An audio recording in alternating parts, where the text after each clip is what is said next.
Well, my halftime speeches are clearly better than my pregame speeches. Kind of an inexplicable start for us. Give all the credit you can to how their kids came out. I've been on that end of it, playing at a D3 school myself.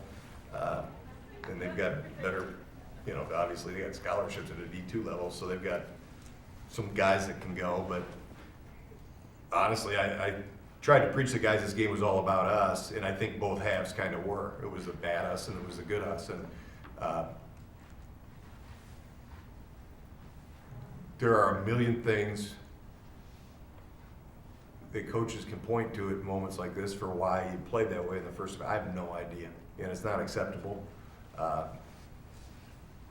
at the same time, I couldn't be prouder of the way our guys went into that locker room. One of the hardest things to do in sports is to go into a halftime on the edge of a monumental meltdown, and then to pull your bootstraps up. And we held them to 16 points on 35 possessions in the second half, which I believe is .45. I think your math is wrong, Arkley. Somebody told me it was .71. That was for the game. Oh, okay. That's after the first half. I'm throwing Cornelius under the bus. He inferred. But .45 and a half is good against whoever you're going against. Literally. I mean, so that's good. Yeah, the .07s for the game was at the time. That's pretty good too. And again, it doesn't matter really who you're playing with or against. And we obviously in the second half, I was frustrated in the first half because we had shot a huge amount of threes with such a huge size advantage on a team. And it's a fine line that you walk as a coach, because what you don't want is a group of tentative guys out there from the perimeter. But at the same time, the balance has to be there somewhere. And in the second half, we didn't get a lot of post activity, and we probably don't as much without Tony in there. But we did find ways to attack at the rim. A lot of it was Jerron and getting into the paint, getting into gaps, and that opened up a lot for us. So my Fitbit pulse thing here probably about blew up at half. It'll be interesting to go back and look at that little chart from my phone tonight. I got a little extra cardio in, let's put it that way. I was beyond fat burn. I believe I was on cardio. Why didn't Tony Campbell play? Well, he had his knee drained the other day. He had some fluid on the knee, and that's supposed to start to alleviate some of the stiffness that he's been feeling. He came back from break. He had banged it against Western Kentucky and didn't really tell anybody about it, and so he didn't get any treatment on it. It came back and it wasn't any better. So Annika's working her magic on him. He tried it in warm-ups. He tried it in shoot-around, and it was close. And I looked him in the eye before the game, and I just sensed that he wasn't completely confident in it, and that maybe an extra 3-4 days off of it could alleviate the problem for good, so it doesn't drag on through conference play.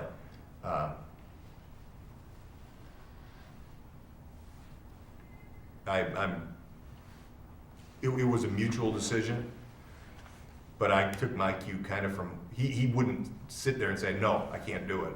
He was too proud for that. So then I kind of said, you're not feeling real confident in this, are you? No. So it was kind of we negotiated our way to a do not play.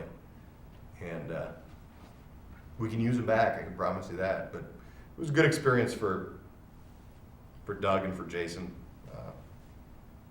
Been there tonight playing at some different times against that zone. They struggled early on. They kept, particularly Jason, kept drifting to the corner, because as a 4, you tend to do a little bit more of that. So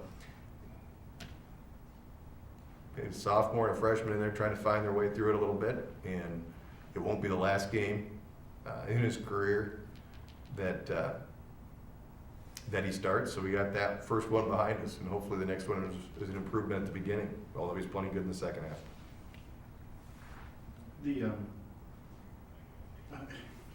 It's often too easy to say it's effort defensively, but it sure looked like that on the defensive end. Well, and let's get, effort is just a big, broad word that people put on it. What was it in particular? Our help side was a step slow. Our driving line was inexplicably bad. You know, okay, terms like energy, effort, all that stuff, that manifests itself in certain things. And we had some miscommunication. I mean, I haven't seen us try to switch on a on-ball situation that late in the shot clock. We get up at 3 that way. So there's some communication, and all of that works together to, that's effort, that's energy, that's whatever you want to call it. Again, I try to get a little more symptomatic than that, but the bottom line is we weren't locked in like we should be, and that's just argue it. I mean, you saw it, I saw it, we all sat through it. And to sit here and try to put a Band-Aid over that, I'd be willing to bet that there's some teaching clips to be shown in that first 20 minutes. At the same time, you know, the same guy, Doug gets lit up 4 for 5 in the first half against Howes. The second half he comes out and Howes ends up with 10 turnovers for the game. You can't tell me there's not an energy or effort difference. Now, some of that is, okay, my feet are more squared up, my hands are outside my body, I'm a little more locked in, whatever it may be. We'll go back and try to diagnose that, but you can't live life like we did tonight as we go forward in MAC play, and I think we all recognize that. What was the discussion like at halftime? You said your cardio level got pretty high. Was it a come to Jesus kind of talk? Actually, halftime was pretty calm, but we had some pretty tense moments and some huddles in the first half yet. I was pretty animated about what I thought we were doing wrong. By the time we got to halftime, I thought it was time to maybe calm everybody down a little bit because we were bubbling pretty good going in there. So I changed gears a little bit, and I told them that, you know, if we just play defense, a lot of things can go through your mind right now. You're standing here staring at a 3-point deficit. The whole crowd is stunned. But if you just focus on your defense and play the way that we practice it, you'll take losing out of the equation. And the offense will come. I want to go inside more, but I don't want to stifle us offensively outside either. So we're going to take open threes, but we're really going to try to penetrate gaps, get it into the post as much as we can, and try to take advantage inside as well. So, no, at halftime, this raspiness in my voice took place in the medias, the last 2 medias in the first half, where I thought we let them back into a game that we were, you know, we got off to a decent start, and then we just slowly kind of lost our way. And again, we got away with it tonight, but don't think for a second you can't learn from this just like you can any other game. What were some of the major adjustments you had to make in the second half about that 2-3 zone? Because Urbana throughout the entire first half were pretty relentless, forcing you guys to pass it around. Yeah, we weren't aggressive from our 2 exterior guards into gaps, and there were huge gaps there. We were going point A to point B and not really seeing. Sometimes it's right in front of you and you don't see it. You're just trying to move the ball. You're trying to be unselfish. You're trying to do things.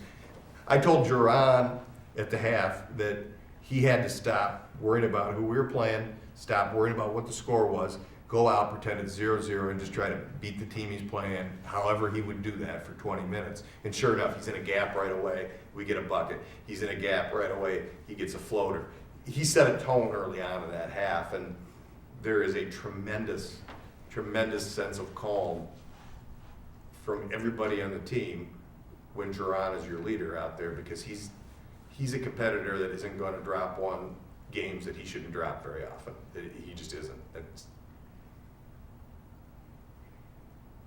But no, I would say the biggest adjustments were we did touch the paint. It wasn't always in the conventional touch the post way, but we did touch the paint, and our threes were inside out threes. And you know, I think we settled in a little bit, and whether that's rust, indifference, whatever that is, I don't know, but it was gone immediately in that second half. Then you come out and hold them scoreless for 8-9 possessions or whatever it is. Now you've got a run put on them, and now it feels like, all right, everything's okay. After your Was that a laugh? Is that No, it's just all. everything's okay. Going into Do conference I play. lose you? Is that good? Going into conference play, what is something you've learned about your team this season that you didn't originally know at the start of the season? Definitely at the defensive end, we can be a team that can lean on our defense for big chunks of time. And I hoped they could become that, but I've seen it in numerous games. And tonight was one of them where you saw it, where our defense in the second half just wasn't going to allow this to happen. It just, now why it wasn't there in the first half. I really wanted a game where we gave up under 40. That's what I would, but kind of my own little goal was tonight. And if we played two halves like we played in the second half, we would have done that. But I don't think there's any question that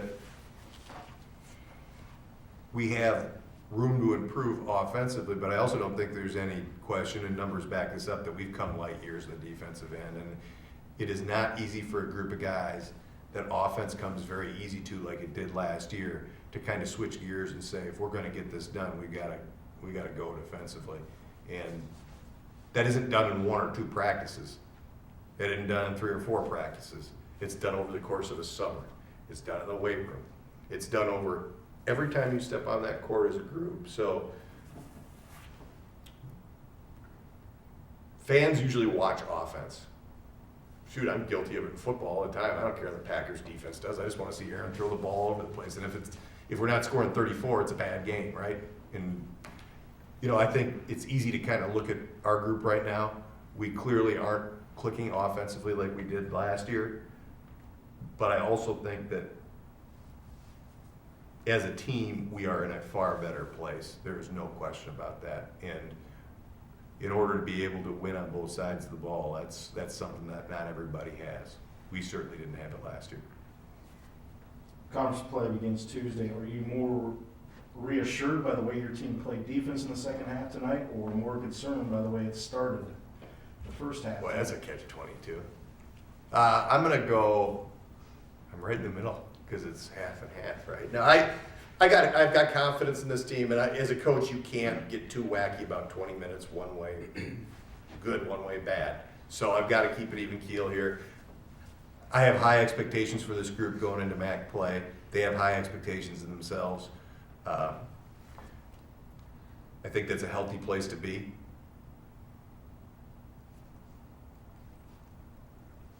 This game won't affect how I feel about what's coming one way or the other. It just won't.